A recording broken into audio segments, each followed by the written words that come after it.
Bonjour à tous et à toutes d'abord. Et je vous remercie d'être toujours fidèles à ce rendez-vous du vendredi, tous les 15 jours. Alors, je vais tout d'abord aujourd'hui parler un petit peu de ce que j'ai fait la dernière fois. Alors par exemple, la dernière fois on était arrivé là, c'est-à-dire on avait vu un type de projection, je vais revenir un peu là-dessus après. Donc, mais surtout on avait, la dernière fois c'était ceci qu'on avait vu. On a vu les projections coniques pour terminer, mais j'y reviendrai après. Alors, quelqu'un m'avait posé une question la dernière fois, ça n'a pas directement un rapport avec le cours de cette année qui est sur la géométrie, mais sur l'histoire des notations algébriques en mathématiques. C'est un petit rapport, on en verra après. Alors du coup j'ai fait une espèce de résumé, comment sont apparues les notations arithmétiques et algébriques dans l'histoire. Par exemple, vous voyez que, alors là-haut vous avez, à partir du bas jusqu'en haut, les notations très anciennes de Diophante. Oui, vous avez delta majuscule Y en exposant delta minuscule, la lettre xi qui représente la variable en grec à cette époque-là. Alors c'est pas vraiment de l'algèbre au sens actuel, c'est simplement une façon de désigner ce qu'on ne connaît pas. Cette variable xi, alors qui est écrite dans une opération, c'est inconnu au carré. Alors le carré c'est le xi, vous avez xi gamma et inconnu 3. Inconnu 3, ça veut dire inconnu au cube. Donc xi gamma c'est inconnu 3. Alors bon, je ne peux pas vous traduire tout ça parce que je ne sais pas comment ça se lisait exactement, mais disons qu'on avait des notations déjà Diophante qui au 3e siècle après Jésus-Christ, il avait quelque chose qui ressemble à l'inconnu en algèbre. C'était pour des problèmes de géométrie à cette époque-là. Et il utilisait dans des formules, des espèces de formules, des écritures en tout cas, qui se rapprochent très lointainement de ce qu'on utilise actuellement. Et puis vous voyez, en montant, là, vous avez, dans le petit tableau qui est là-haut, peut-être je peux le mettre en un peu plus grand, vous arrivez tout en haut aux écritures actuelles, 4x carré moins 3x moins 10 égale 0. Alors en passant par Descartes, vous voyez, Descartes mettait xx à la place de x au carré, et le égal, c'est ce qui serait notre signe infini actuel à peu près. Enfin, c'était le égal. Et puis avant, vous avez Viette, avec une écriture qui mélange des mots qui représentent des opérations avec des signes aussi. J'ai donné ici une liste rapide de l'évolution. Les premières apparitions, c'est Nicole Oresme. Alors Nicole, c'était Nicolas en fait, mais ça s'appelait Nicole Oresme en 1360, où apparaît le signe plus. Et la première fois aussi les fractions, avec l'écriture actuelle. Et et les exposants fractionnaires. Alors ça, c'est intéressant parce que les exposants fractionnaires, ça veut dire, ils se posaient la question, qu'est-ce que ça veut dire un nombre à la puissance 1/2 ? Si vous prenez 3 puissance 1/2, qu'est-ce que ça veut dire ? Parce que jusque-là, chez les Grecs, bon, c'est un peu une digression par rapport à la géométrie, mais je réponds à cette question de la semaine dernière. Chez les Grecs, les exposants existaient, enfin en tout cas la notion d'exposant existait pour calculer le volume d'un cube ou la surface d'un carré, mais d'abord ça n'allait pas plus loin que le cube, parce que pour eux puissance 4 ça voulait rien dire géométriquement. Pour nous actuellement ça serait le volume d'un hypercube de dimension 4, mais à l'époque ça n'existait pas, enfin ça n'existe toujours pas, mais on peut le faire en mathématiques. Donc ils avaient des exposants entiers au carré donc et au cube pour les nombres, on va dire. Alors pour les nombres entiers, si vous mettez 7 au carré, bon, c'est facile d'expliquer ce que ça veut dire, c'est 7 fois 7. 7 puissance 5, c'est 7 fois 7 fois 7 fois 7. Bon, si vous prenez des nombres qui ne sont pas entiers, si vous mettez 2,3 au carré, c'est 2,3 fois 2,3. Alors ça, c'est par analogie, cette notation a puissance n, c'est par analogie avec l'addition. Ou si vous avez 3 plus 3 plus 3 plus 3, ben vous mettez 7 fois 3, par exemple. Si vous avez 7 fois le 3 qui s'écrit. Là, vous multipliez 3 7 fois par lui-même, vous mettez 3 puissance 7. Et jusqu'à Nicole Oresme, on n'avait pas d'autres exposants que ça. Nicole Oresme, lui, invente, on va dire, les exposants fractionnaires. Et d'ailleurs, c'est très intéressant de voir comment il fait, parce qu'il se pose la question, qu'est-ce que ça voudrait dire donc a puissance 1,5 ? Alors, il sait que, parce que c'est une question que posent souvent les élèves de ce que veut dire une puissance comme ça, quoi, en fait, une puissance qui n'est pas un nombre entier. Donc, en fait, ce qui était clair pour Nicole Oresme avant, c'est que quand on a un nombre entier a, si on a a puissance m fois a puissance m, ça fait a puissance nm, n fois m. Vous voyez pas bien ? Là, ça va ? Oui. Bon, c'est le bleu peut-être. Donc, a puissance n plus m, c'est a puissance n fois a puissance m. Ça, c'était clair. Alors, a, c'était n, m, c'est le nombre entier pour le moment, hein, puisque ça vient de l'idée que mettre un nombre à une puissance, c'est le multiplier plusieurs fois par lui-même, ce qui est tout à fait même si ça ne représente plus quelque chose de géométrique, de géométrique par contre, si vous avez a puissance 7, c'est plus quelque chose de géométrique, mais enfin quand même c'était admis. Et puis a puissance n à la puissance m égale a puissance n fois m. Et du coup, il se pose la question, qu'est-ce que ça veut dire a puissance 1,5 ? Comment pourrait-on interpréter a puissance 1,5 ? Il suffit d'appliquer cette règle-là, parce que si je le mets au carré, ça va donner a puissance 1, puisque 1,5 fois 2, parce que là je fais n fois m, n c'est 1,5, m c'est 2, donc ça donne a puissance 1, alors a puissance 1 c'est a, puisque c'est multiplié une fois par lui-même, donc ça veut dire qu'un nombre au carré est égal à a, donc ça veut dire que a puissance 1,5, c'est racine de a. Alors a est positif, bien sûr, à cette époque-là. Hein, donc voilà la justification de la notation a puissance 1,5 qui a chez Oresme. De même pour a puissance... Alors d'abord, lui, au départ, il prend les puissances positives, parce que les nombres négatifs ne sont pas utilisés.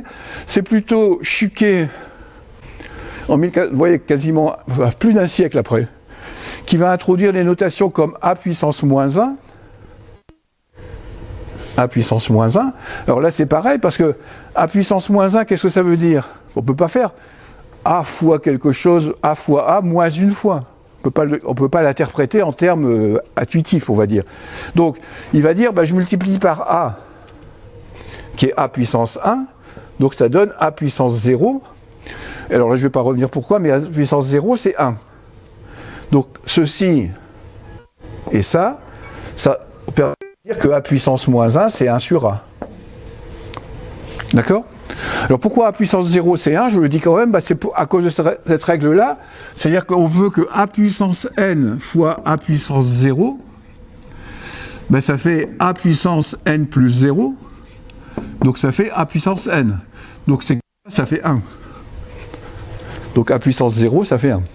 Donc, ce qui est intéressant, si vous voulez, dans ce détail, même si tous les détails ne sont peut-être pas utiles, c'est que justement ces deux-là, surtout Chuquet d'ailleurs, vont raisonner sur comment inventer des exposants fractionnaires ou négatifs en respectant des règles algébriques, c'est-à-dire en respectant ces deux règles-là.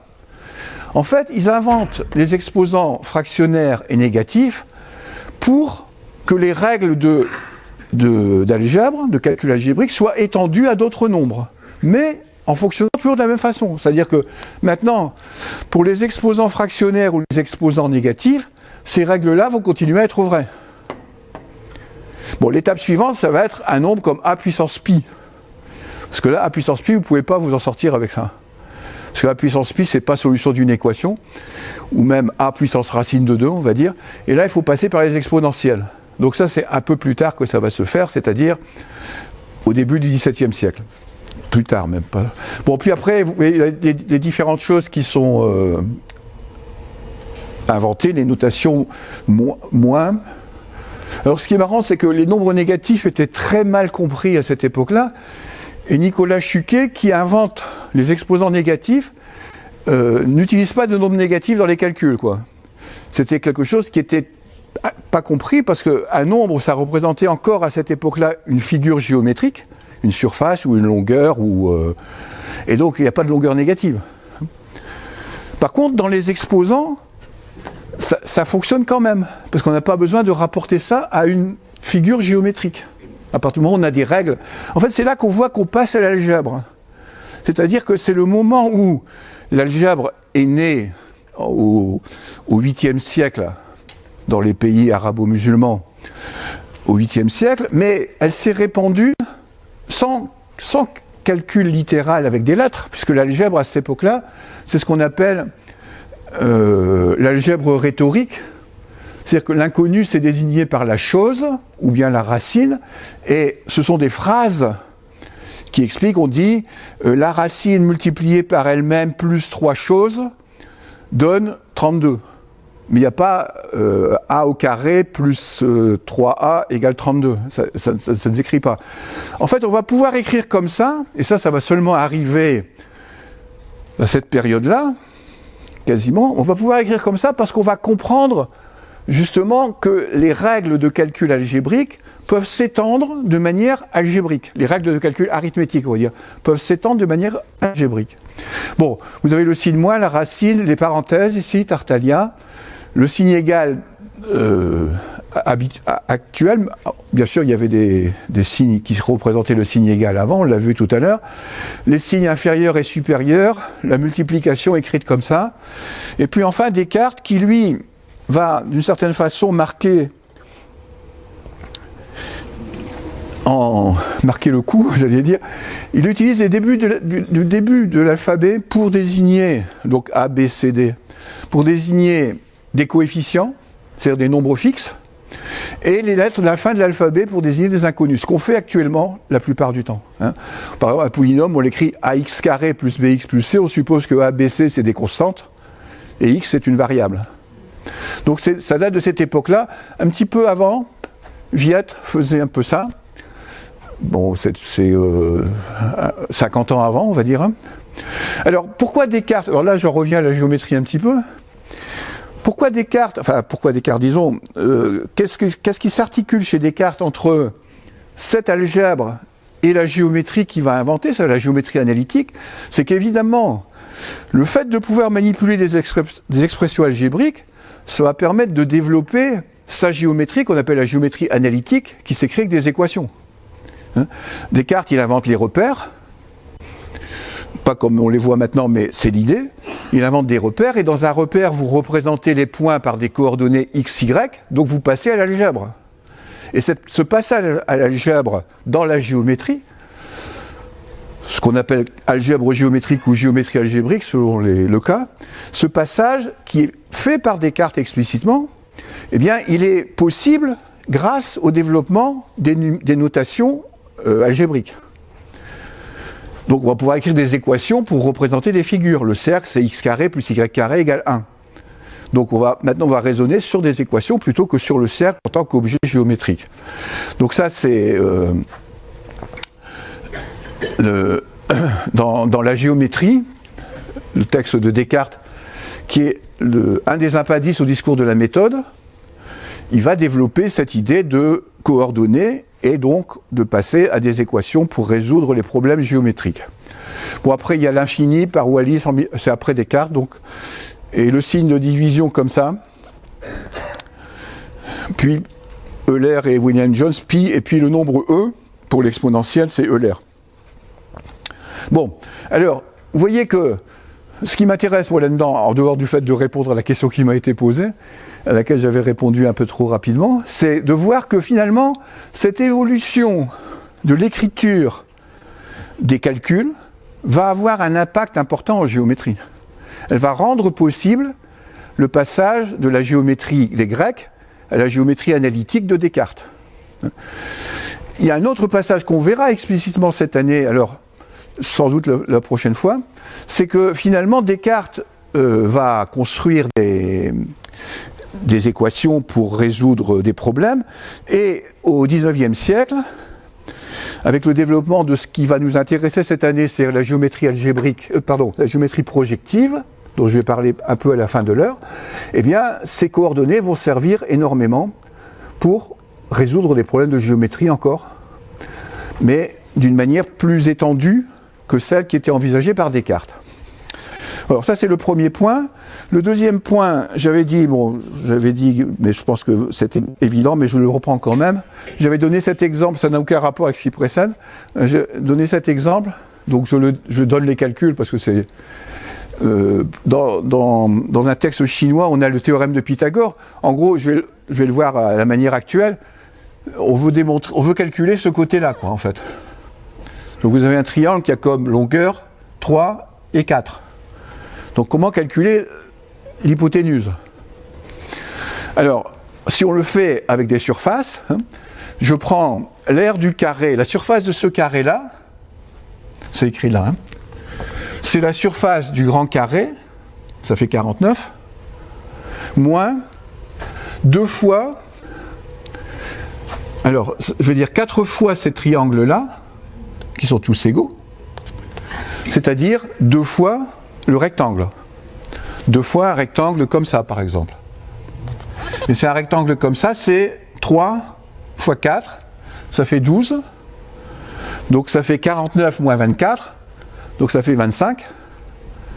Et comme c'est un carré, si sa surface c'est 25, son côté c'est 5. Donc on obtient que l'hypoténuse mesure 5. Donc j'avais dit que ce que je suis en train de vous expliquer là, ça n'est pas dans le texte chinois, simplement en regardant la figure, on peut supposer que les élèves ou les étudiants en mathématiques en déduisaient d'une certaine façon un cas particulier du théorème de Pythagore. C'est-à-dire qu'on a 3 au carré plus 4 au carré égale 5 au carré, ça c'est facile à calculer, ça fait 9 plus 16, ça fait 25.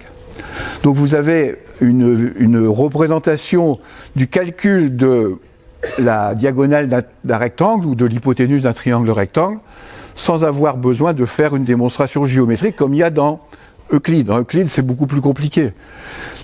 La dernière fois, j'ai fait une démonstration avec les triangles semblables pour vous montrer comment c'était possible à partir d'Euclide. Dans Euclide, c'est encore plus compliqué que ça parce qu'il le fait avec des constructions de carrés sur les côtés du triangle et il découpe ça, c'est une espèce de puzzle un peu comme ça d'ailleurs, mais beaucoup plus compliqué à comprendre. Voilà. Donc je voulais revenir là-dessus et je vais enchaîner sur la suite du cours, à moins que vous ayez des questions sur ces 2 points. Je rappelle, n'hésitez pas à poser des questions dès que vous avez quelque chose qui vous questionne, justement. Et puis, j'ai dit aussi la dernière fois que vous avez eu mon adresse mail, vous pouvez m'envoyer des questions si vous en avez sur le cours ou sur autre chose. Alors, je reprends maintenant le fil du cours de cette année.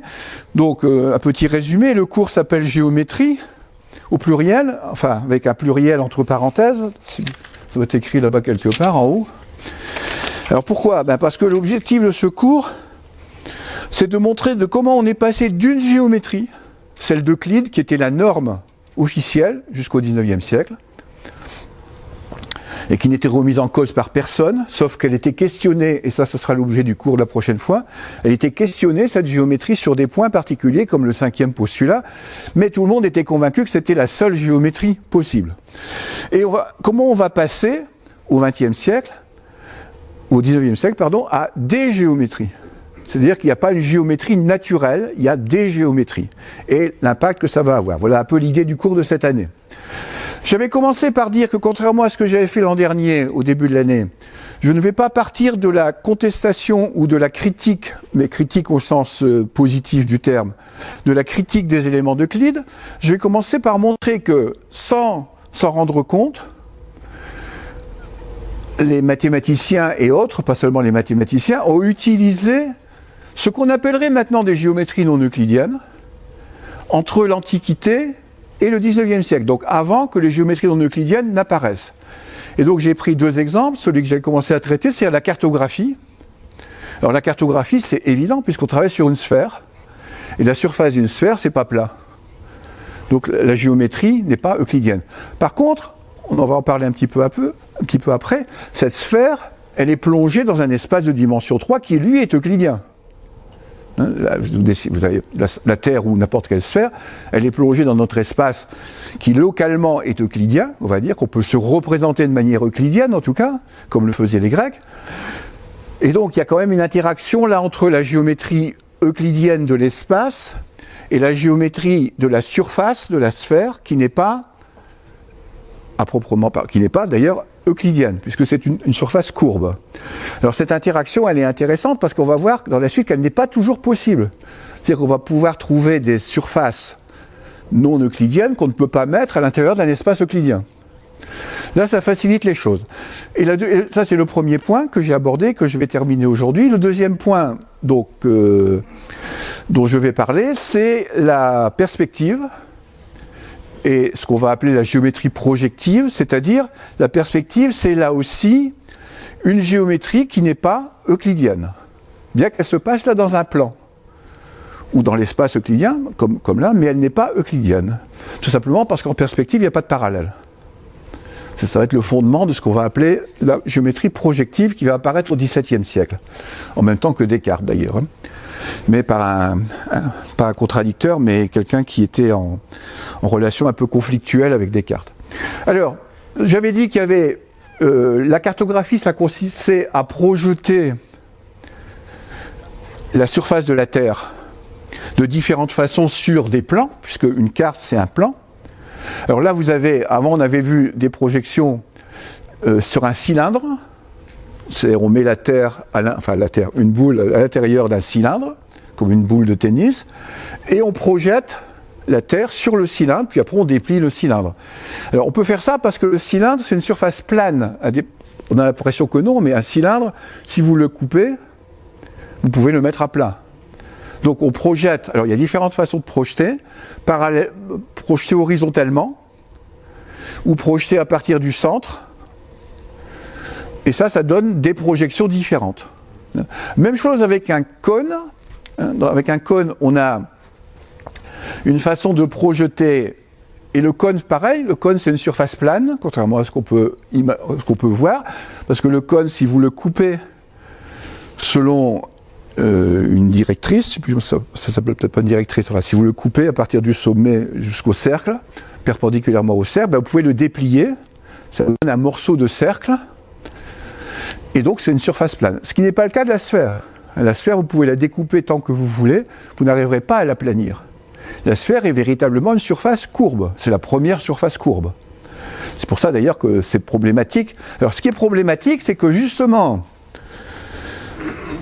on arrive à constater facilement que quand je projette pour faire une carte la Terre sur un plan, jamais je n'aurai une représentation exacte. Je vais toujours perdre des informations. Soit les longueurs, soit les surfaces, soit les angles. Et donc on va choisir les projections, là c'est un type de projection où on choisit d'une certaine façon la projection comme celle-là, en fonction de ce qu'on veut conserver. Si on fait de la navigation, on veut que les routes à cap constant soient des lignes droites par exemple. Mais ce n'est pas nécessairement l'objectif des cartes, c'est pas seulement la navigation. Alors aujourd'hui, je vais passer donc au dernier type et le plus intéressant le plus utile pour moi, c'est ce qu'on appelle les projections azimutales. Alors il y en a trois types dont je vais un peu parler. La projection azimutale, ça veut dire que vous projetez à partir d'un point. Vous voyez le schéma là au milieu, et ce que ça donne, projette sur un plan à partir du centre de la Terre. Alors, ça, c'est l'indicatrice de Tissot qui indique les déformations. Si on projette à partir du centre, mais en visant, on va dire, au départ, le pôle Nord, on obtient des déformations qui sont de plus en plus grandes quand on s'éloigne. Donc, le centre de projection, c'est le centre de la Terre, et les grands cercles sont transformés en droites. Vous voyez que là-bas, vous avez un quadrillage avec des droites qui indiquent que les méridiens sont transformés en lignes droites sur la carte. Voilà un premier exemple de projection azimutale, donc. Deuxième point, c'est la projection orthographique. Alors cette fois-ci, on projette, vous voyez, sur un plan qui est tangent à la Terre, mais on projette parallèlement. Alors je dis, le centre de projection est à l'infini, et ça, on le verra dans la géométrie projective. C'est comme si on avait les parallèles, c'est comme si on regardait des droites qui se coupent, mais en fait à l'infini. Donc ça va donner, plutôt les séquentes vont donner des droites parallèles quand on s'éloigne à l'infini. Ou inversement. Alors ça donne ce type de représentation. Alors vous voyez qu'elle n'est pas conforme, c'est-à-dire qu'elle ne conserve pas les angles, et elle n'est pas équivalente, c'est-à-dire qu'elle ne conserve pas les aires, les surfaces. Alors, par contre, celle qui va nous intéresser le plus, parce que c'est celle qui va nous servir après en géométrie projective, et donc là, il y aura un lien entre la cartographie et la perspective, quand on fait tout ça, c'est celle-là, c'est la projection stéréographique. Alors, je projette à partir d'un point, alors en général, on prend le pôle nord ou le pôle sud, et je projette, vous voyez, alors je vais vous montrer après la vidéo, elle parle de ça, je projette comme ça, donc un point qui est là sur la sphère va être projeté ici. Et on va obtenir que les cercles qui sont sur la... Si je dessine un cercle sur la sphère, par exemple, un parallèle, ça c'est un parallèle, eh bien je vais obtenir un cercle sur la carte. Sauf si ce sont des cercles qui sont des méridiens, auquel cas je vais obtenir une droite. Donc les cercles sont projetés en droite ou en cercle sur la carte. Et les angles sont conservés. Et ce qui fait que sur la carte, les continents, par exemple, ont la forme exacte des continents, bien sûr à l'échelle, hein, mais ont la forme des continents. Il n'y a pas de déformation angulaire. Alors bien sûr, il n'y a pas de conservation des distances, d'abord parce qu'on projette sur du papier, on ne peut pas conserver les distances, mais on ne conserve pas non plus les rapports de distance. Bon, sauf localement, mais ça on y reviendra plus tard. Donc voilà les trois projections azimutales. En ce qui concerne la projection stéréographique,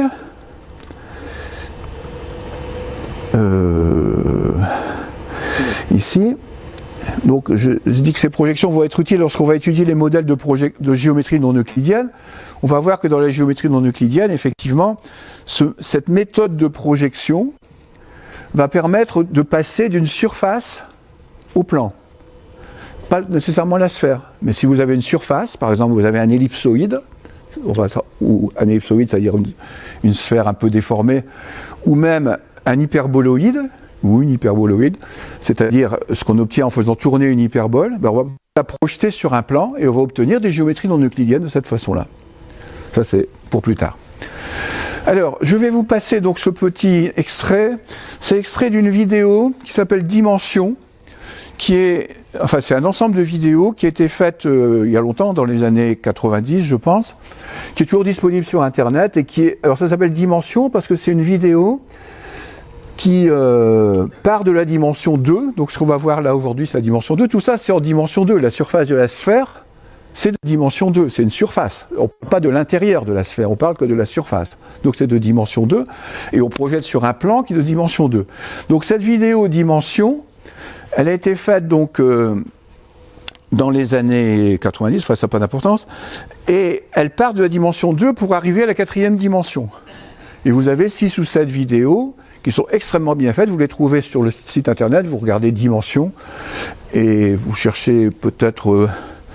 plus précisément, vous cherchez celui qui les a créés, enfin l'un de ceux qui les a créés, qui s'appelle Étienne Guis. Sur les portraits accrochés au mur, c'est Ptolémée que vous voyez, le père de la cartographie.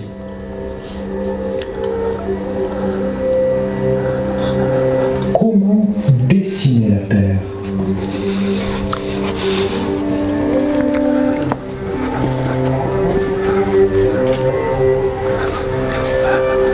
Une méthode est de la projeter sur un plan.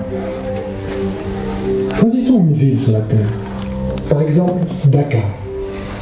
On peut tracer la droite qui passe par le pôle Nord et par cette ville.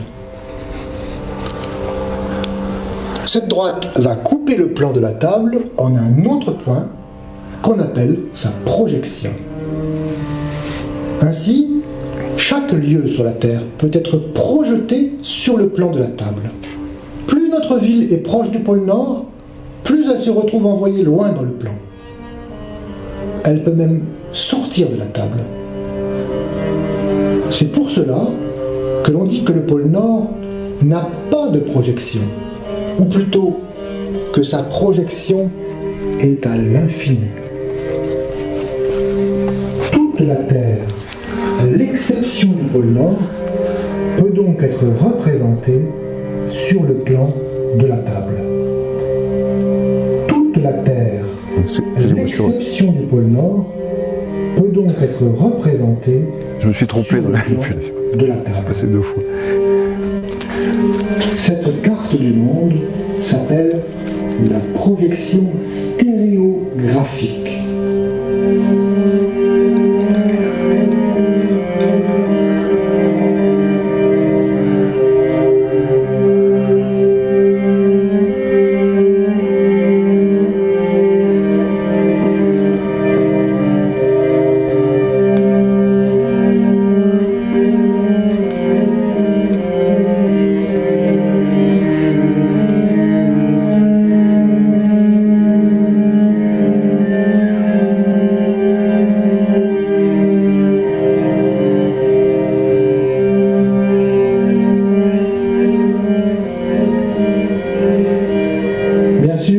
Cette projection ne conserve pas les grandeurs. L'Amérique du Sud, par exemple, paraît bien minuscule par rapport à l'Amérique du Nord.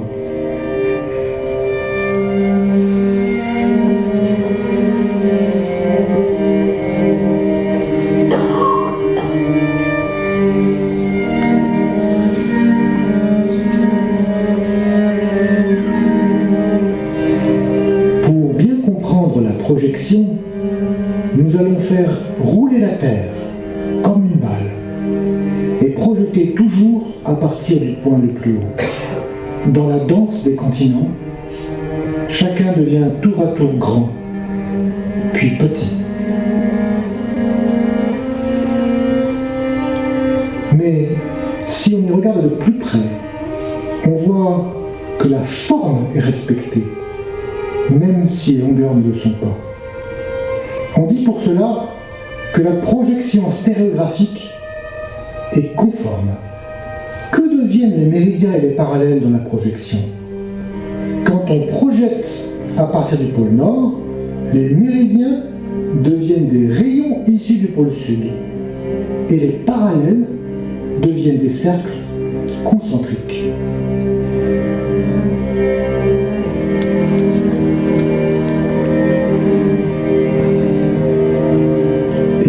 Si la Terre tourne, vous voyez que les méridiens, comme les parallèles, se projettent encore sur des cercles ou des droites.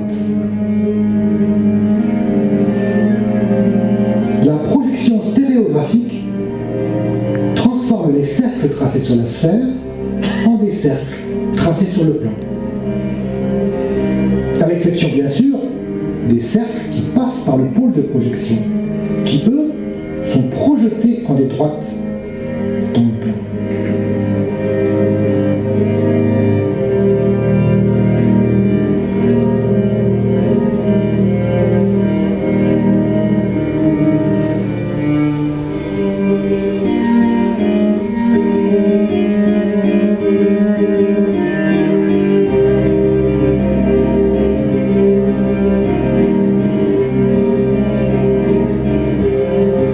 Observer le même mouvement vu par en dessous.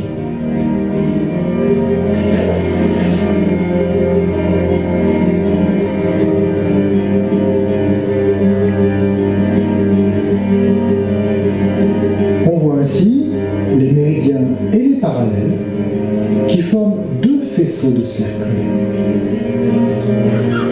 Les points où convergent tous les méridiens sont bien sûr le pôle Nord et le pôle Sud.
cette vidéo. Sur ce site, donc, c'est un site d'ailleurs qui s'appelle Dimension, vous avez l'extension de ça à des espaces avec de plus en plus de dimensions. Alors, au bout d'un certain temps, ça devient, je dirais pas incompréhensible, puisque ceux qui ont fait le film au moins savent de quoi ils parlent, mais ça devient extrêmement difficile. Hein. Vous pouvez déjà vous imaginer, pour représenter la Terre par une projection stéréographique, la surface de la Terre, vous voyez ce que ça donne. Ça donne quelque chose quand même qui n'est pas évident. Maintenant, imaginez que vous vouliez représenter l'intérieur de la Terre. C'est-à-dire l'ensemble de tous les points qui sont intérieurs. Essayez d'imaginer qu'est-ce que ça serait une carte de l'intérieur de la Terre avec une projection. Bon, c'est pas du tout évident. Et sans parler après de quand on passe à un espace de dimension 4. Bon. Alors, je vais terminer ce cours, cette partie sur la cartographie, en parlant des triangulations. C'est un peu annexe, on va dire, mais la triangulation, c'est ce qui a permis en particulier de faire des cartes en mesurant sur la Terre. Parce qu'il ne suffit pas d'avoir un système de... Parce qu'en fait, la projection, là, ça donne un système de coordonnées, d'une certaine façon. On projette un système de coordonnées. Vous projetez les parallèles et les méridiens, vous obtenez sur la carte des cercles et des droites, ou comme on l'a vu, ça donne le système de coordonnées. Maintenant, comment on mesure après, comment on projette sur ce système de coordonnées les points réels de la surface de la Terre? Il faut faire des mesures sur la Terre, qu'on appelle des mesures de triangulation, pour positionner les différents éléments. Alors, on va recouvrir une zone de la Terre, une partie de la Terre, petite en général au départ, par... des triangles qui ont des côtés communs.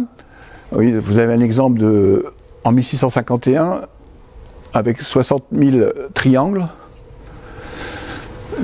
pour obtenir une carte. Et ici, en 1790, c'est la triangulation qui est tenue pour calculer la longueur du méridien entre Dunkerque et Perpignan, je crois. Ouais. Donc là, vous avez un extrait. Vous voyez que tout au long de ce méridien, qui est en gros représenté par la ligne bleue, on construit des triangles. Alors c'est une schématisation, on construit des triangles et on va mesurer. Alors comment on mesure sur la Terre? Parce que sur la Terre, vous ne pouvez pas mesurer partout. Vous avez des points inaccessibles, vous avez des problèmes aussi de montagne, etc. Donc ce qu'on fait, c'est une triangulation. Alors je vais vous montrer un petit exemple de triangulation. Vous voyez, alors c'est schématisé bien sûr. On a imaginons que la Terre, donc c'est le plan qui est là. Vous avez une longueur AB que vous pouvez mesurer, et vous avez un point C qui est au sommet d'une montagne, enfin d'une colline, on va dire. Donc, on utilise, je ne vais pas faire les calculs, ils ne sont pas très difficiles. On connaît AB, on imagine qu'on peut le faire, donc on choisit d'abord des points où on peut faire ça. Et puis après, pour obtenir le point là-bas, là-haut, si on en a besoin, on a calculé AB, on va mesurer des angles. Là, c'est pas la peine de se déplacer au sommet pour le faire. Vous avez des instruments, qui s'appellent des goniomètres, qui permettent de viser et d'obtenir les angles A et B. Bon, si on a l'angle A et B, on a aussi l'angle C, puisqu'on suppose qu'on est en géométrie euclidienne, ce qui est déjà pas du tout évident, parce que AB, lui, c'est déjà un arc de cercle. Mais enfin bon, vu la taille des triangles, c'est une bonne approximation. Et donc, après, C, c'est 180 degrés moins A moins B. Et puis après, on utilise une formule de trigonométrie classique, c'est-à-dire que dans un triangle quelconque, en géométrie euclidienne, on verra l'exemple en géométrie sphérique après, l'équivalent. En géométrie euclidienne, les côtés AB, BC et CA sont proportionnels aux angles, au sinus des angles plus précisément. C'est-à-dire que si je divise AB par le sinus de l'angle C, j'obtiens la même chose avec les autres côtés. Sinus BC divisé par le sinus de l'angle opposé. Et puis maintenant, connaissant AC, donc ça permet de calculer BC et AC déjà. Bon, après, on peut mesurer aussi avec un goniomètre la hauteur du point C, et on en déduit ici les longueurs AC' et BC', ce qui va permettre de placer C' sur la carte, parce que sur la carte, ce qu'on place, c'est la projection du sommet. Alors, sauf qu'il y a un problème qui n'est pas évoqué là, c'est que une carte, si vous prenez une carte de la Terre, ce que vous avez sur la carte, prenons une carte topographique, vous avez les projections des points, disons au niveau de la mer, pour simplifier. Mais, donc, pour figurer le relief, vous avez autre chose, vous avez des lignes de niveau. Les lignes de niveau indiquent que le point est plus ou moins haut dans la réalité. Il y a un cas où ça ne marche pas. C'est si vous avez une falaise vraiment verticale, tous les points de la falaise se projettent au même point. Donc vous ne pouvez pas cartographier la falaise elle-même. Alors c'est assez négligeable parce que c'est rare qu'on ait dehors des falaises en forme de lame de rasoir. Mais en tout cas, bon, ça veut dire que sur une carte, il y a ce qu'on appelle des points singuliers ou des courbes singulières qui ne peuvent pas être représentés. Alors sur une carte comme on utilise, il y a des symboles qui indiquent que c'est une falaise, je suppose. Il doit y avoir des symboles géographiques ou géodésiques qui indiquent que c'est une falaise. Mais en fait, on ne peut pas représenter strictement une falaise dans la mesure où tous les points d'une falaise sur une verticale ont les mêmes coordonnées sur la carte. C'est ce qu'on appelle une singularité. Et ça, c'est intéressant quand même parce que, bien que ça soit un cas extrême, c'est quand même une question qui va se poser en géométrie, c'est comment représenter des singularités. Ça va se poser plus tard, plutôt au 19e et au 20e siècle. Bon, je ne sais pas si on aura l'occasion d'en parler, mais en tout cas, là je voulais vous montrer comment on mesure, en gros, on va dire, sur les cartes. Alors, tout ça, ça m'amène à passer à la géométrie de la sphère. Donc, on était avant plutôt dans la cartographie et la géographie. Là maintenant, on va passer au côté mathématique, c'est-à-dire pour faire tout ce qu'on a fait là, pour parler de projection, pour parler de mesure, on est parti quand même d'une sphère. Alors, d'abord, pour étudier la sphère, ça fait longtemps qu'on le fait, ne serait-ce que pour des questions de navigation, on utilise souvent le fait que, effectivement, la sphère, comme la sphère terrestre, est plongée dans l'espace de dimension 3.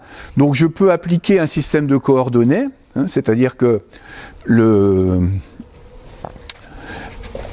système de coordonnées qu'on a sur la Terre, qui est un système cartésien, je vais en donner un peu une représentation ici.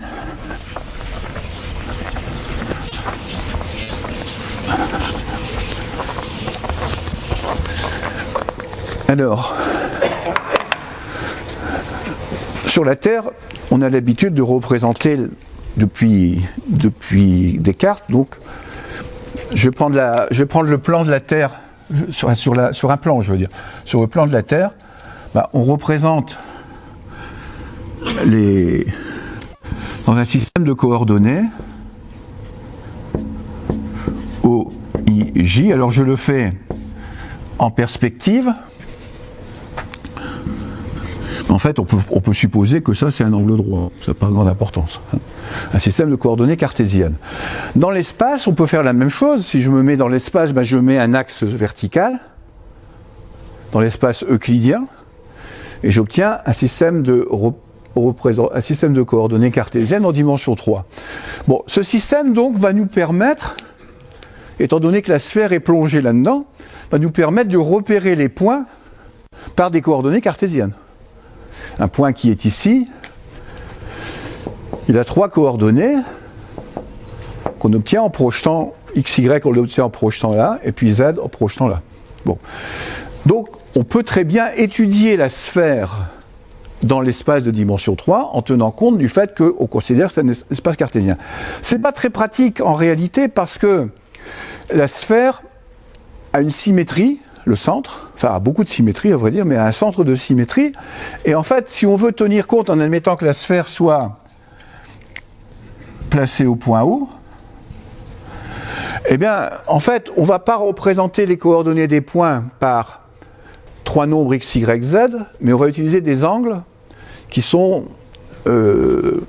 alors, par exemple, c'est pas évident à faire, si je prends un point sur la sphère, je vais le projeter sur le plan, et je vais utiliser cet angle-là, qu'on appelle l'azimut, je crois, et cet angle-là qui va être en fait une espèce de longitude, et puis après on prendra la distance par rapport au centre. Donc pour représenter un point, on a aussi un système de coordonnées, on a la distance par rapport au centre du point, R, et puis 2 angles, θ et φ, qui sont en fait les angles que font la droite OM avec le plan horizontal et l'axe des X. Donc on a un système de coordonnées. Donc on peut passer de l'un à l'autre, on sait le faire très bien, on peut faire des calculs, en astronomie il y a énormément de choses qui ont été faites là-dessus. Et donc on peut raisonner comme en géométrie euclidienne, d'une certaine façon, avec des systèmes de coordonnées différents. Mais ça suppose qu'on a plongé la sphère dans l'espace de dimension 3. Alors, si on considère la sphère céleste maintenant, puisque c'était aussi un problème, il n'y avait pas que c'était d'ailleurs le principal problème au départ, en cosmologie, enfin en astronomie, c'était de représenter la position des planètes ou des étoiles. Alors, bien sûr, la longueur R, vous ne l'avez pas. Enfin, en tout cas, à l'époque, ils ne l'avaient pas. Mais ils avaient les angles. Donc, ils mesuraient les cartes, les relevés astronomiques de l'époque, ce sont des relevés d'angles. C'est-à-dire qui marquent les angles entre les différents points qui sont sur la sphère céleste, en admettant à cette époque que tous les points étaient sur une sphère centrée sur la Terre. Alors, donc il y a plein de calculs qui ont été faits.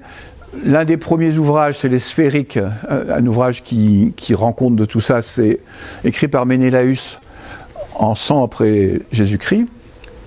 Et donc c'est un traité de géométrie sphérique, avec des calculs qui sont faits, avec les calculs de l'époque, en tout cas. Alors, je vais montrer maintenant je vais montrer ici ces différents éléments que je vais projeter.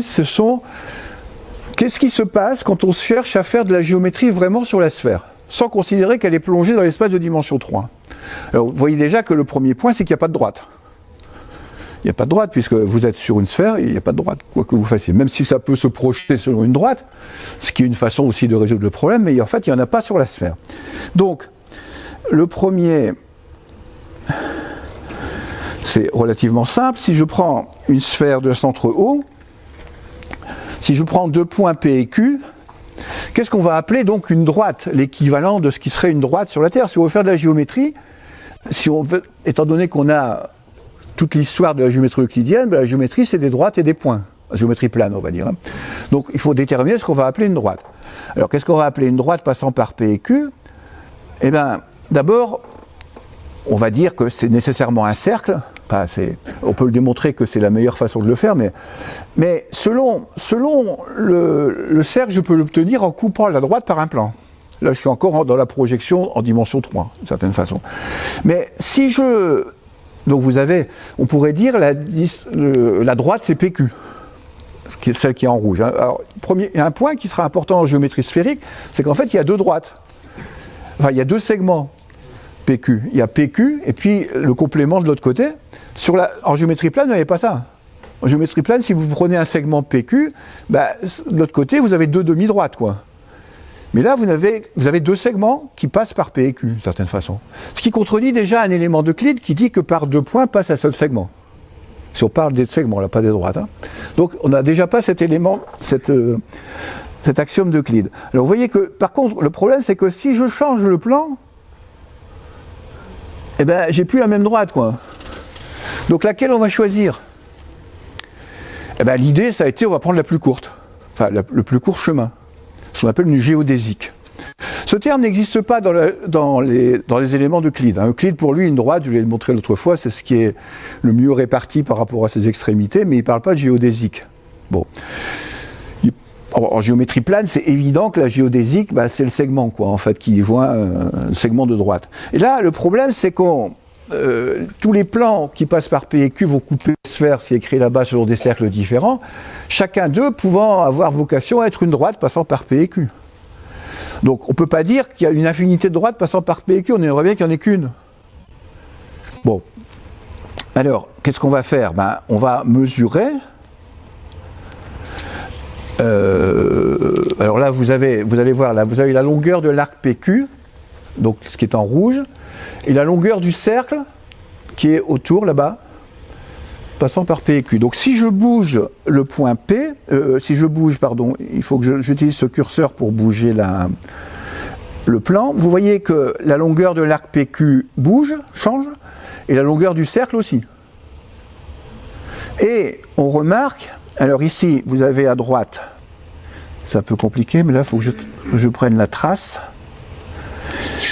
Le point M, il représente, dans le plan, la position du point M, c'est donné en abscisse, c'est la longueur du cercle, et en ordonnée, c'est la longueur de l'arc.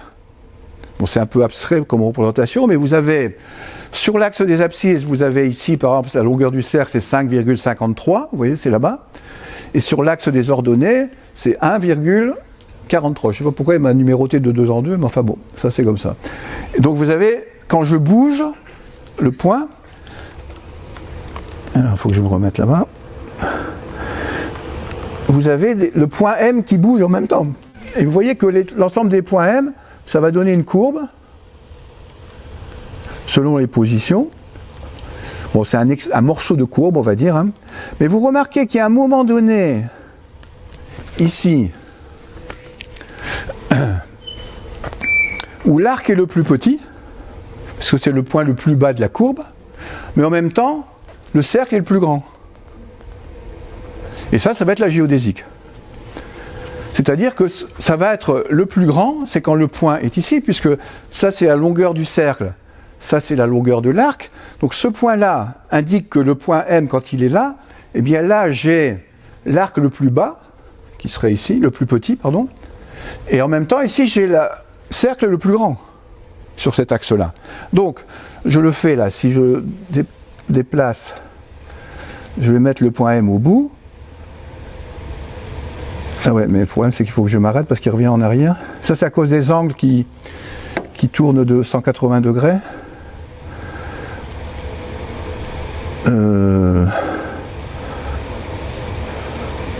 Oui, enfin c'est à peu près là on va dire. Hein. Bon, c'est un grand cercle en fait.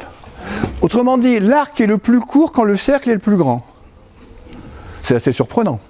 Alors ça s'explique, je vais expliquer pourquoi après. Mais en tout cas, dans un premier temps, ce qu'on va dire c'est que si on veut trouver la droite passant par P et Q, ben, il faut prendre le plus grand cercle, c'est-à-dire le cercle dont le centre est le centre de la sphère. Ce qu'on appelle un grand cercle. C'est un équateur d'une certaine façon, ça dépend où on met le pôle Nord, mais c'est ce qui correspondrait à un équateur si je mets le pôle Nord là-bas en haut vers la gauche. Donc, vous avez ici cette représentation qui démontre rien du tout, mais qui montre qu'on est obligé de prendre, si on veut parler de droite, comme étant le chemin le plus court, mais il faut prendre les grands cercles. Alors, c'est pas tout à fait fini, qu'est-ce que j'avais mis après, je me souviens plus. Oui, alors la raison que le fait que l'arc soit le plus court quand le cercle est le plus grand, ça vient de la courbure. La courbure, c'est l'inverse du rayon, c'est-à-dire que plus on a de courbure, plus les segments sont petits sur une surface. Ça, j'y reviendrai. Je ne vais pas rentrer dans les détails là. En tout cas, pour le moment, c'est la courbure qui, en fait, la courbure du cercle, c'est l'inverse du rayon. C'est la courbure qui explique ce phénomène que la droite, oui, c'est-à-dire le plus court chemin, c'est un grand cercle. Alors, pour conserver l'idée de géodésique, c'est-à-dire de plus court chemin, on dira donc que sur la sphère, une droite, c'est un grand cercle. Alors, il y a un problème, maintenant. Sur la sphère, une droite, c'est un grand cercle. Donc, si je prends le pôle Nord et le pôle Sud, est-ce qu'il y a un seul grand cercle qui passe par le pôle Nord et le pôle Sud? Et non, il y a tous les méridiens. Donc, par 2 points, il ne passe pas une seule droite. Donc, on n'est plus en géométrie euclidienne. Alors par contre, si je prends des points qui ne sont pas antipodaux, c'est-à-dire qui ne sont pas antipodaux, c'est comme le pôle Nord et le pôle Sud, mais n'importe où, sur la sphère, et bien dans ce cas-là, effectivement, je vais avoir qu'un seul cercle, qu'une seule droite, mais pas pour les points antipodaux. Donc vous voyez que là, on est déjà dans une géométrie non euclidienne. Donc c'est ce que je disais, c'est-à-dire que je disais depuis le début, c'est-à-dire qu'on voit bien qu'à travers ce qu'on fait là, on voit bien que on utilise déjà de la géométrie non euclidienne, dès qu'on parle de géométrie sur une surface, comme la sphère. Bon. Alors, passons à la suite, s'il n'y a pas de questions. S'il y a des questions, n'hésitez pas à m'interrompre. Alors maintenant, je reviens à nouveau sur la notion de droite. On va approfondir un petit peu ça. Alors, si j'ai deux points non... Bon, ça c'est ce que je viens de dire, à vrai dire, donc je vais passer un peu vite. Si j'ai deux points non antipodaux, il y a une droite unique qui passe par le point, mais vous voyez que si je prends ici le point A en haut, on ne va pas le voir vraiment, mais le point B en bas, antipodaux donc, bah, d'abord le dessin il devient, ce fait que ça fasse ça veut dire que GeoGebra c'est pas lequel il faut construire quoi, de cercle. Là il sait toujours lequel il faut construire. Mais dès que j'arrive ici, il y a une ambiguïté, vous voyez, il se plante d'une certaine façon parce qu'il ne sait pas quel cercle je veux. Il y en a une infinité de cercles quand les points sont antipodaux. Donc on a là une illustration de... Je vais essayer de remettre ce point-là ici, voilà. Bon, alors... Bon, là, je l'ai fait, ça. Alors, maintenant, autre problème. Deux droites se coupent toujours en deux points. Si vous prenez deux grands cercles, des grands cercles toujours maintenant, par exemple, les parallèles ne sont pas des géodésiques. Il n'y a que l'équateur sur la Terre. Enfin, l'équateur ou tous les méridiens. Mais, vous voyez que si je prends deux droites, maintenant, c'est-à-dire deux cercles, il va falloir vous habituer un petit peu à cet abus de langage qui va dire que je vais dire droite quelquefois et que ça sera quelquefois un truc qui est comme ça, quoi. On va voir qu'il y a des géométries où les droites sont comme ça. Bon. Donc, si je prends deux droites, vous voyez qu'elles se coupent en deux points, N1 et N2, quels que soient les... Si vous prenez deux droites, quels que soient les points choisis, sauf s'ils sont antipodaux. Mais si je prends... Ben non, s'ils sont antipodaux, c'est vrai aussi. Si je prends maintenant deux points... Deux droites, par contre, en géométrie euclidienne, ça ne se produit jamais. Soit les deux droites sont confondues, enfin, surtout si je prends deux points, je prends deux droites, pardon, en géométrie euclidienne, soit elles se coupent en un point, soit elles ne se coupent pas. C'est-à-dire que dans les deux cas, il n'y a pas une infinité, il n'y a pas deux points d'intersection. Bon, on va voir d'ailleurs que dans l'autre partie du cours qui va suivre en géométrie projective, ça ne va même plus être vrai, c'est-à-dire il n'y aura même plus de points d'intersection pour les droites. Là, on en a deux. Dans cette géométrie-là, qu'on va appeler la géométrie sphérique, qui est en fait, du point de vue des géométries non euclidiennes, dont je parlerai plus tard, c'est ce qu'on appelle une géométrie elliptique, c'est-à-dire à courbure positive. Ça, on y reviendra. Alors, il n'y en a pas. Si vous essayez d'essayer une parallèle, étant donné que deux droites se coupent toujours, il ne peut pas y avoir de parallèle. Alors, il y a des parallèles, faites attention, ne confondez pas le parallèle en géographie et le parallèle ici. Si je prends cette droite-là, vous ne pouvez pas dessiner, c'est-à-dire ce grand cercle, vous ne pouvez pas dessiner un autre grand cercle qui ne va pas couper ça. Il va toujours le couper en deux points. Si vous prenez un point extérieur. Donc, déjà, le cinquième postulat d'Euclide, on n'en parle plus, quoi. La question ne se pose même pas. Alors, oui, ben ça c'est ce que je viens de dire, le cinquième postulat d'Euclide, il n'existe pas de parallèle, donc... Et d'ailleurs, on verra dans la suite que au XIXe siècle, quand les mathématiciens comme Lobachevsky et Bolyai vont, d'une certaine façon, synthétiser tout ça et classer les géométries, il va y avoir trois géométries. Une droite, si je prends un point extérieur à une droite, il y a une seule parallèle, c'est la géométrie euclidienne. Ou alors il n'y a pas de parallèle, c'est la géométrie elliptique, ou alors il y a plusieurs parallèles, même une infinité, c'est la géométrie hyperbolique. Il n'y aura que trois cas possibles.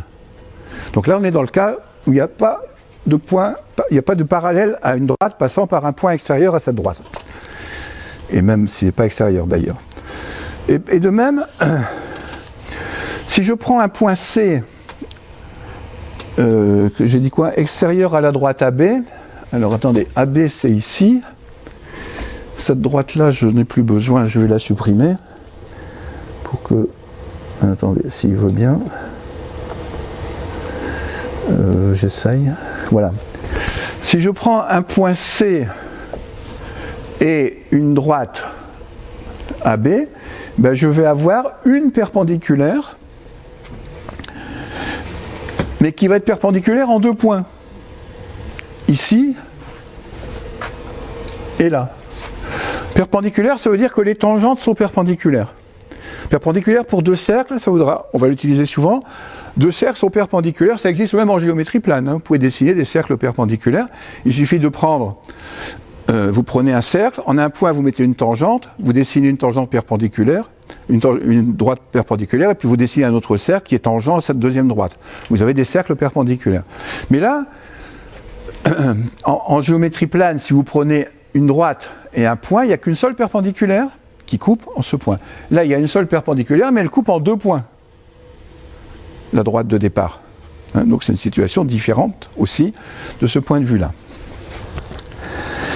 Voilà pour le côté exotique, on va dire, de cette géométrie. Alors les triangles maintenant. Alors si je prends un triangle en géométrie plane, la somme des angles vaut 180 degrés. Et on peut vérifier là que si je modifie la position des points, eh bien les angles changent, ça fait toujours 180 degrés, la somme fait toujours 180 degrés. Maintenant, si je fais la même chose sur une sphère, donc j'ai ce qu'on appelle un triangle curviligne, ou un triangle sphérique, ici dans le cas plus précis, je peux quand même mesurer les angles. Alors pareil, les angles, je les mesure en prenant les tangentes. Je prends ici une tangente là, et je mesure l'angle. C'est l'angle entre les tangentes que je mesure. Alors, faites bien attention que ces arcs de cercle sont des arcs de grands cercles, toujours. C'est-à-dire que ce sont des arcs de cercle centrés sur le centre de la sphère.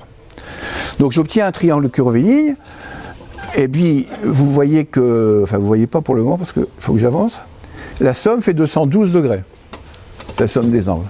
Et alors pas toujours 212, ça fait 212 dans ce cas-là, mais vous voyez que ça varie. En tout cas, ça ne fait pas 180. Alors on peut démontrer que ça fait toujours plus que 180. C'est le cas justement des géométries elliptiques. Ça sera le contraire dans une géométrie hyperbolique où ça fera moins de 180. Une géométrie hyperbolique, c'est ce que vous avez sur un col en montagne. En montagne, vous avez un col, c'est-à-dire que vous avez une pente comme ça. Quand vous arrivez, vous montez, vous arrivez au col, mais vous avez aussi perpendiculairement une pente dans l'autre sens. Donc vous avez une pente positive, une pente négative. Donc ça, c'est une géométrie hyperbolique. Et là, au point où vous êtes, les triangles, la somme des angles fait moins de 180 degrés. Vous essayerez en montagne. Enfin, ça ne se voit pas sur la Terre, évidemment. Pardon ? Oui, c'est une selle de cheval. Oui, c'est pareil. Oui, c'est pareil qu'une selle de cheval. Alors, par contre, là, donc... Et si le triangle est petit, eh bien, vous regardez les valeurs, là, 205. Si le triangle est petit, je vais essayer de le faire petit. Vous voyez que ça va se rapprocher de 180, la somme. On dit que la sphère est localement euclidienne. C'est-à-dire que quand vous êtes tout près, là, ici on est sur une sphère, mais je suis presque sur un plan. C'est-à-dire que si je mesure un triangle, ici, si je mesure même très précisément, je trouverai 180, même si on est sur une sphère, parce que le triangle va être petit. C'est d'ailleurs ce qui arrivait à Gauss. Gauss, il vivait au 19e siècle, et on va parler très souvent après de Gauss. Gauss, c'était un arpenteur, enfin, il était un mathématicien, mais il était payé pour faire des cartes, comme on a vu tout à l'heure, par triangulation, et il s'est dit, bon, il savait, lui, que sur la sphère, ça se passait comme ça, il s'est dit, je vais mesurer l'écart avec 180. Malheureusement, sur la Terre, c'est impossible, parce que si vous prenez même des triangles qui font 1000 km, ce qu'ils ne pouvaient pas de toute façon, de côté, l'angle, ça sera 180,000003. Si on est en astrophysique, on peut se poser la question, est-ce que dans l'univers, qui est censé être courbe d'après Einstein, est-ce que je peux mesurer des triangles dont la somme des angles sera, alors si la courbure positive supérieure à 180, ou si la courbure négative inférieure. Alors, on ne peut pas le faire, parce qu'encore une fois, il faut des distances énormes pour arriver à mesurer, et puis la précision nécessaire contredit la longueur. Plus vous faites des mesures sur des longueurs grandes, plus la précision est petite, plus la précision est faible, pardon, et donc ça veut dire que vous n'arrivez pas à un résultat qui soit vraiment... qui semble être conforme à ce que dit la physique sur la forme de l'univers, qui serait courbe aussi, d'après la relativité. Donc voilà une troisième propriété Je rappelle que cette propriété, je l'ai dit la dernière fois, oui, pardon. Vous nous avez donné le limite 180, quel est le max? Quel est Le maximum. Et dans quelles conditions? Alors, je ne sais pas. Je ne vais pas vous répondre, il faut que je réfléchisse. Ce qu'on va voir, c'est... Je vais peut-être y répondre après. Ce qu'on va voir, c'est quel est le rapport entre les angles et la surface du triangle. Donc, étant donné que ce triangle a une surface maximale, on ne peut pas dessiner un triangle infini sur une sphère, hein, contrairement à la géométrie plane. En géométrie plane, vous pouvez dessiner un triangle infini. Sur une sphère, non, par définition, parce que la sphère est fermée, est limitée, donc vous pouvez pas... Alors, effectivement, peut-être que ça y répondra, sinon je répondrai la semaine prochaine, parce qu'il faut que je regarde. Je ne peux pas vous répondre là comme ça. A priori, je dirais que oui, il y a une... Si vous prenez un triangle qui a 3 angles droits, excusez-moi, je termine. Si vous prenez un triangle qui a 3 angles droits, par exemple, vous partez du pôle Nord, vous descendez sur l'équateur, vous tournez à gauche de 90 degrés, vous faites un quart de tour, vous tournez à droite de 90 degrés, vous retombez au pôle Nord, et vous avez 3 angles droits.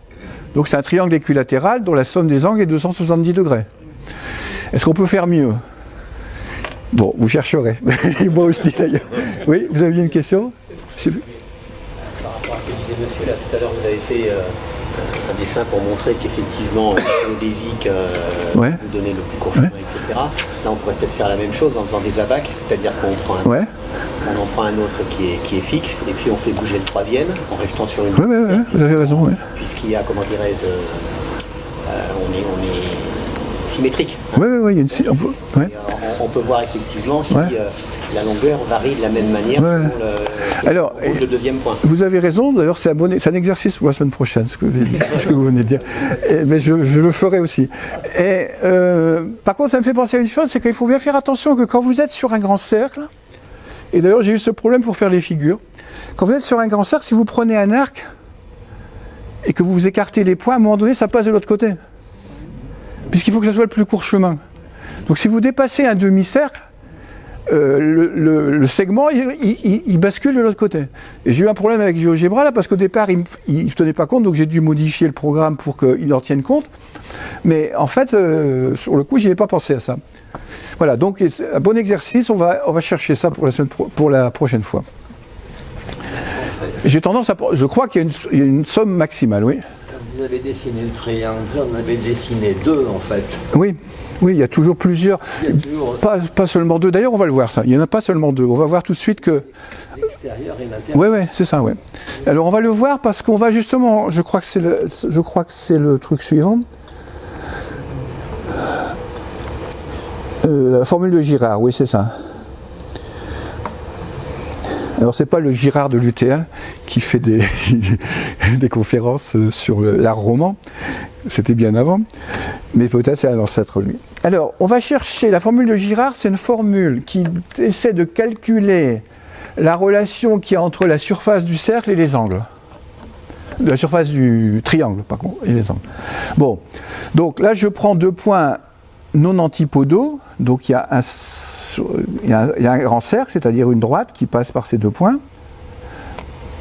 Ensuite, je prends un 3e point, et donc il y a 3 grands cercles qui vont passer par les 3 points pris 2 à 2. Et ça dessine un triangle sphérique, ABC. Alors là, il y a un peu de calcul. Alors, mais il y a aussi un triangle sphérique de l'autre côté. C'est un peu ce que vous disiez, il me semble. C'est-à-dire que ce triangle ABC, c'est obtenu par intersection des 3 droites. Ben, les 3 droites, elles se coupent aussi en formant ce triangle-là, qui est symétrique par rapport au centre. Étant donné que 2 droites se coupent toujours en 2 points, et ben 3 droites vont se couper en 2 triangles. Bon.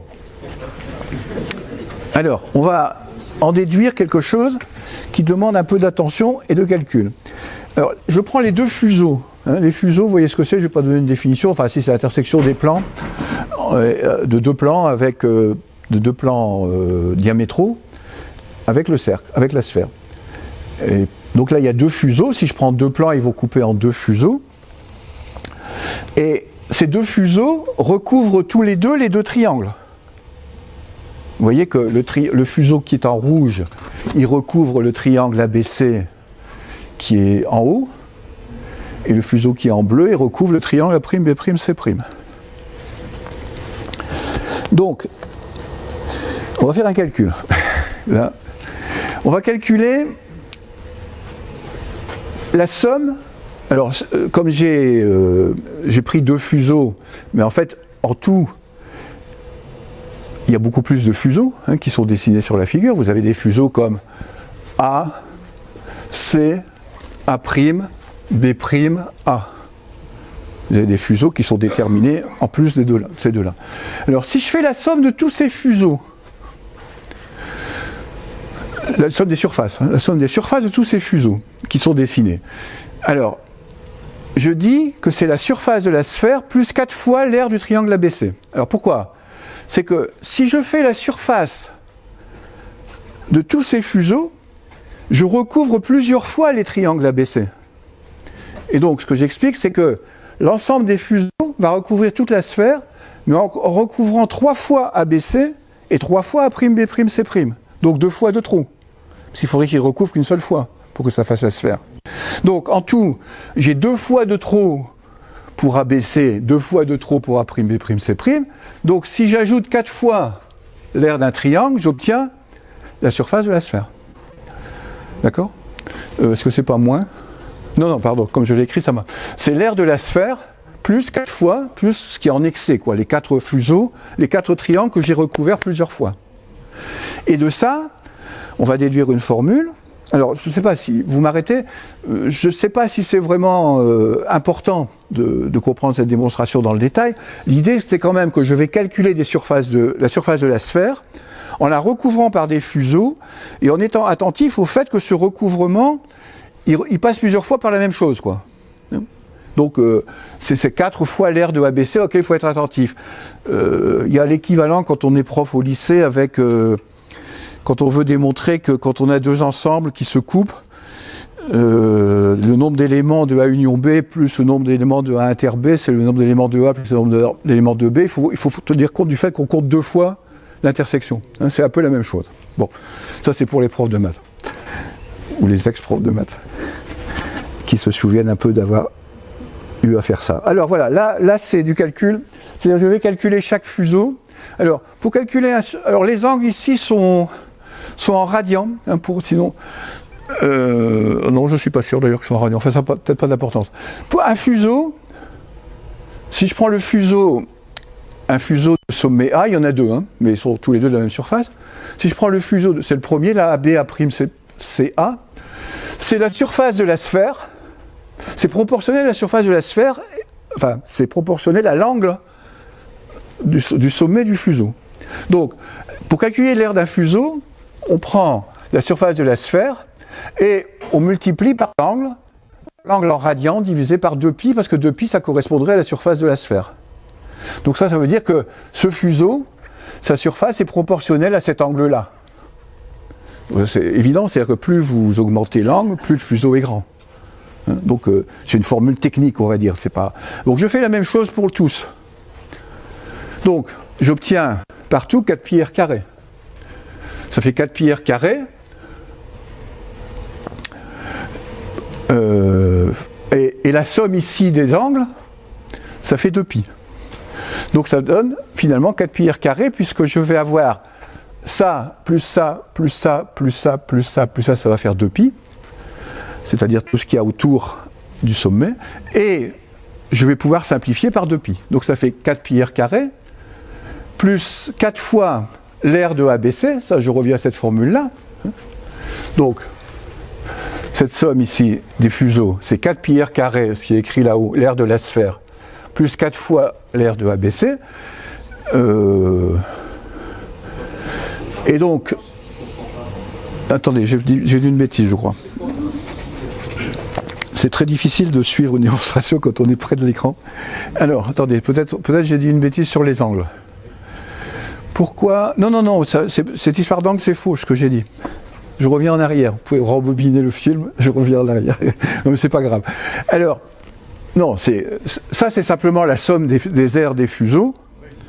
Et c'est donc la formule qui est là, l'aire de la sphère plus 4 fois l'aire de ABC. C'est pas du tout ce que j'ai dit avant. Maintenant, je fais ce que j'ai dit avant, sauf que ça va pas faire... ça fait 4 pi r carré, et je mets en facteur, donc ça fait 2a plus 2b plus 2c, sur 2pi égale la même chose. Et donc là, je peux faire des simplifications. Alors... Par quoi j'ai simplifié? Parce que j'ai simplifié par 4 pi r carré. C'est bon, j'ai simplifié par pi r carré en fait. J'enlève les pi r carré, donc ici pi r carré va venir au dénominateur. Là il va rester non,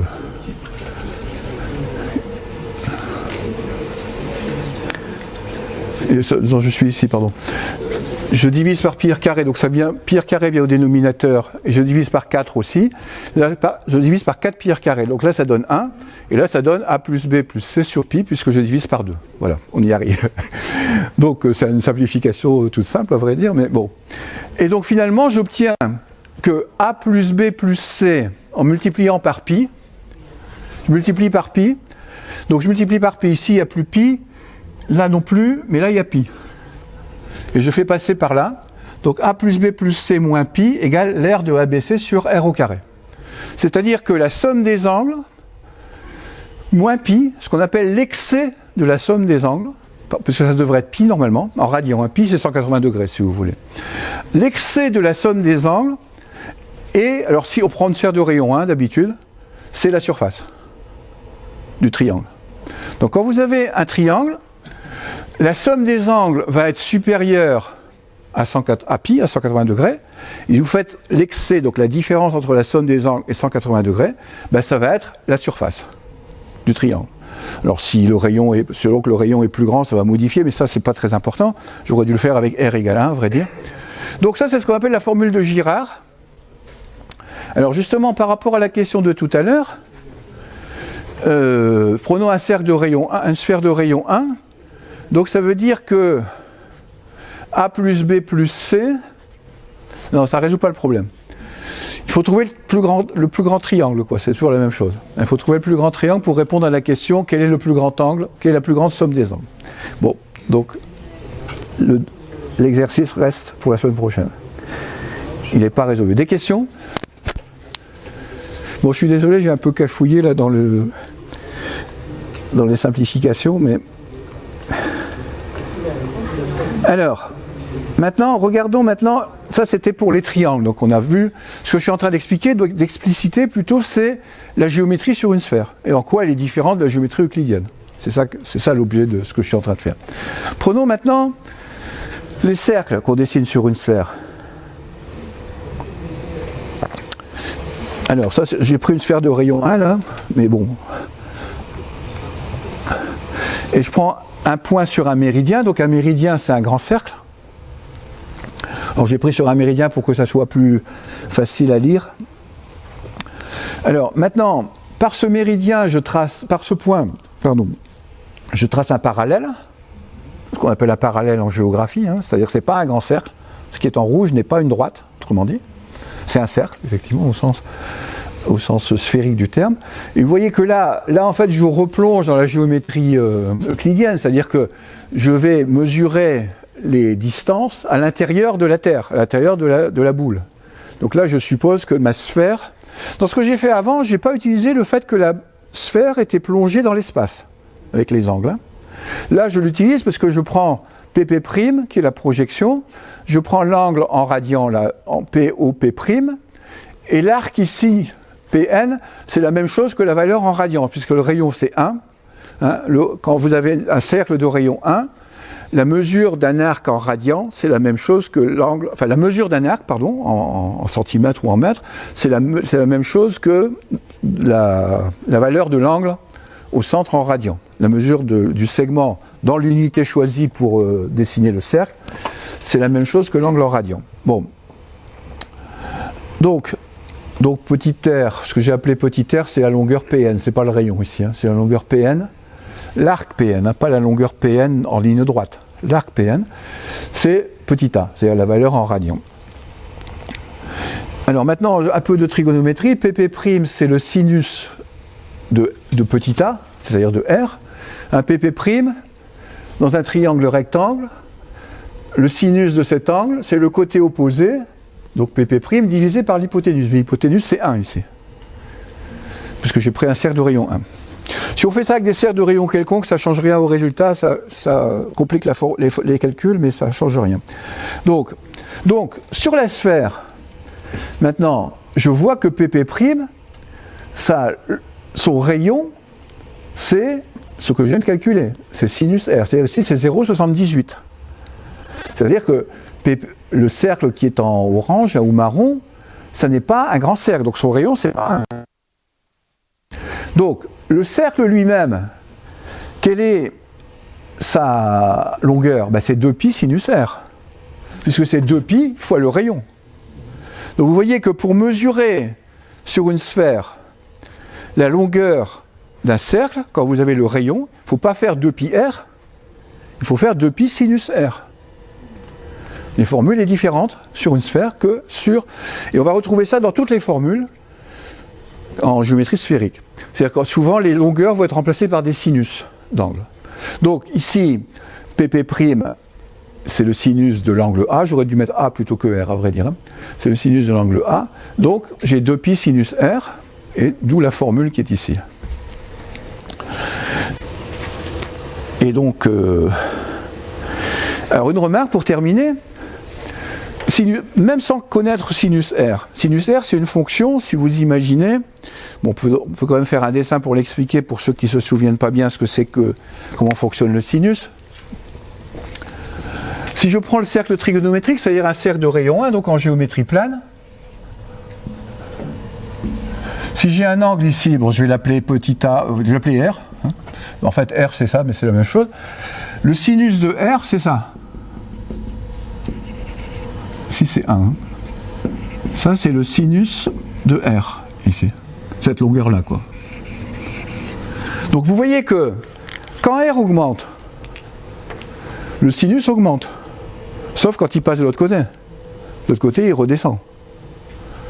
Hein, c'est-à-dire qu'ici, le sinus de l'angle va passer de 0, puisque là, pour un angle nul, le sinus, la projection, c'est 0, il va passer de 0 à 1, puis après, il va passer de 1 à moins 1, à vrai dire, non, à 0, pas encore.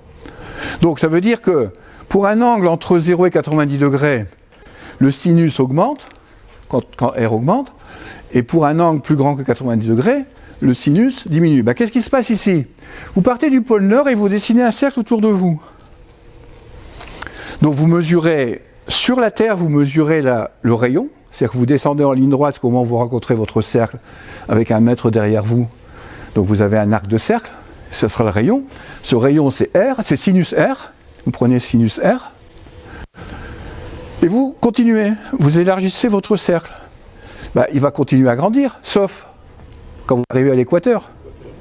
À l'équateur, si vous continuez, il va rediminuer votre cercle. Donc cette formule est bien cohérente. Elle montre qu'un grand cercle, enfin, ce qui serait un parallèle, on va dire, sur la Terre, quand vous mesurez son rayon à partir du pôle Nord, ils sont d'abord de plus en plus grands, jusqu'à l'équateur, puis de plus en plus petits jusqu'au pôle Sud. Donc cette formule est bien cohérente. Alors, est-ce que j'ai autre chose à faire? Oui, je pense que j'ai autre chose à faire, mais est-ce que j'ai le temps de faire autre chose plutôt? Comparaison, ouais, ça je vais le faire rapidement. Alors, pour les formules, ça c'est pour ceux qui connaissent les formules de trigo. Si je prends un triangle en géométrie plane, j'ai ces formules-là. La loi des sinus dont j'ai parlé tout à l'heure. Petit a divisé par le sinus de grand A. J'ai pas mis les chapeaux dessus parce que avec GeoGebra c'est assez chiant à faire. Ça va plus vite de mettre simplement les lettres. Donc petit a sur sinus A égale petit b sur sinus b égale c sur sinus c. Après vous avez la formule d'Al-Kashi qui est une généralisation du théorème de Pythagore. Alors ça c'est pour les triangles comme ça. Triangle plan. C carré, l'un des côtés est égal à la somme des carrés des deux autres côtés. Si c'était un triangle rectangle, on s'arrête là. Et comme il n'est pas rectangle, il faut soustraire 2 fois le produit des côtés fois le cosinus de A. Formule d'Al-Kashi. Et puis, si c'est un angle droit, donc C carré, c'est A carré plus B carré, ça c'est le théorème de Pythagore, donc vous voyez que ce qui est en haut, moins le complément. Et puis si c'est un angle droit, le cosinus de B, ben, c'est petit a divisé par C. Hein, le cosinus de B, si là c'est un angle droit, le cosinus de B, c'est ça divisé par ça, par l'hypoténuse. Bon.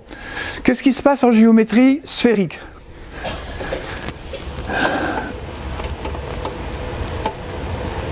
Alors, voilà, vous avez les formules équivalentes. Et vous voyez la différence. C'est-à-dire qu'on a maintenant sinus A sur sinus grand A égale sinus B sur sinus grand B égale sinus C sur sinus grand C. Vous voyez que les longueurs sont remplacées par des sinus, ce que j'avais dit tout à l'heure. Vous avez le théorème d'Al-Kashi, où cette fois-ci, c'est des cosinus qui vont intervenir. Sinus B, sinus C, cosinus A, oui. Et si c'est un angle droit, le théorème de Pythagore, ça va être ça. Cosinus C égale cosinus A, cosinus B. Et le cosinus de B, ça va être la tangente de A divisée par la tangente de C. Alors, je ne vais pas démontrer ça. Hein. Alors, ça se fait, en fait, les Grecs auraient pu faire, je ne sais pas si ça existe dans la trigonométrie grecque, mais ça se fait en plongeant, encore une fois, la sphère dans l'espace de dimension 3, comme je l'ai fait tout à l'heure, avec un repère, et on fait des calculs. Hein, c'est tout. Il n'y a pas du tout de géométrie non euclidienne au sens où on va le voir plus tard. Même si ça montre bien que la géométrie n'est pas euclidienne, parce qu'on n'a pas les mêmes formules. Donc ça suffit pour démontrer que d'une certaine façon, enfin ça suffit, ça ne veut pas dire grand-chose ce que je dis là, mais disons qu'on voit bien qu'on n'est pas dans le cadre habituel. Ah non mais j'ai pas fini en fait, ici il y a encore des choses.